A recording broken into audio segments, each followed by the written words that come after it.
Last big game from the weekend, we have to spend a bit of time with Nottingham Forest, Aston Villa, two former European Cup winners. I mean, we were saying this feels like a proper old game of football, doesn't it? We remember growing up and Nottingham Forest and Aston Villa were two big old school clubs with big name managers and big stars. But Nottingham Forest, mate, are on a little run. They've got a manager who totally understands and feels like he's got the club, a demanding owner who has his say, but to be fair to, is letting Nuno get on with things. And this was another club, Rob, and it was a bit of an interesting, I'll sort of just go back a little bit to City. If there's one area that is on Pep, is it that he went a little bit lean with his squad and didn't have the numbers, and it's come back to hurt him? Yeah. You know, Nottingham Forest have had a lot of players, but they found a way to make that work. Chelsea are the biggest example, and you've talked about it, about what they're doing. Is that maybe going to be a blueprint for other teams? Nottingham Forest, my friend, have shifted through whatever was their issues. They've got a base of a decent squad now, not just the first 11, players who come on. And for me, Rob, the biggest thing I can say about Nuno, again, watching the game yesterday is, and Graham mentioned it, I think, there's an identity now to Forest, which I used to think Forest were always a bit like this team and a bit under Cooper. I didn't ever feel like they quite knew who they were. This fellow's got a system that, without the ball, they defensively really well set up. Yeah. With the ball, they know what they're doing. They get overloads on the outside. They're not trying to play it from the goalkeeper on the goal line. They're not giving easy goals away. Got great defensive record. And they've got a guy at the top end of the pitch, mate, who's going to score them goals. Goals from subs who come on. How many times have we seen either a Langer or Hudson-Odoi or somebody come off the bench and make it happen for them?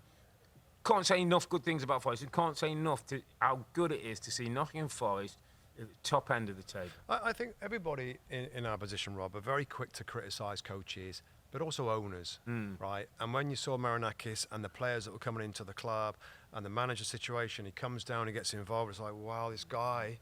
But he went crazy on money. They got penalised last year with a points deduction. Nuno Espirito Santo, absolutely brilliant job he's done to settle the whole club down, to get rid of some players, and it was continuity from the start, Rob, when he first came in. That's taken a little bit of time to figure out how he's going to do it, but what a good job he's done, and what a good manager he is. He's just he's an excellent manager. This is crazy. It's absolutely crazy, and fair play to the owner.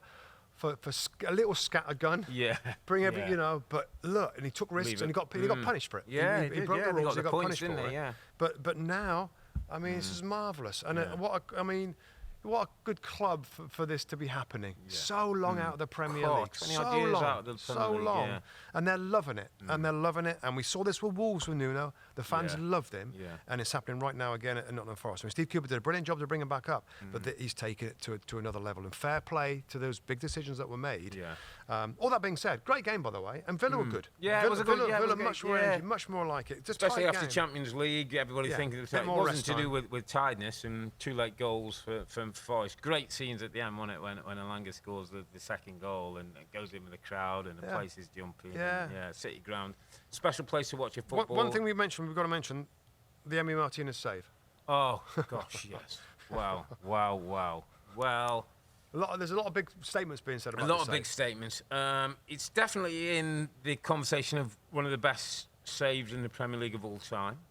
Yeah, it's in it. It's in the conversation. I mean, to go down with his left hand, to stop the ball, react, and then almost spin 360 and get the ball away from the line for a defender clear is incredible. Yeah, it was an amazing save.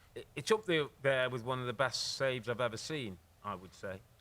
Yeah, I mean, it's going to be the save of the season, I would think. I mean, there's a long way to go, but just an amazing save. And he's a top goalkeeper. Yeah, he's won the best goalkeeper in the world for the last couple of years. Back-to-back. World Cup winner, of course, with Argentina. Yes, good show. Everything was good for Villa. They just lost a little bit of control. The manager said so in the last 20 minutes. And they made their changes. They changed the midfield pairing. Often is the place where it gets tired in the team. They changed those. Onana came back in. Barkley came in. And they just fell away at the end. But much better for Villa. I know they were disappointed with that. But Nottingham Forest, where are they? They're fourth. They're fourth in the Premier League. Champions League football. Unbelievable scenes. European winners. Brilliant.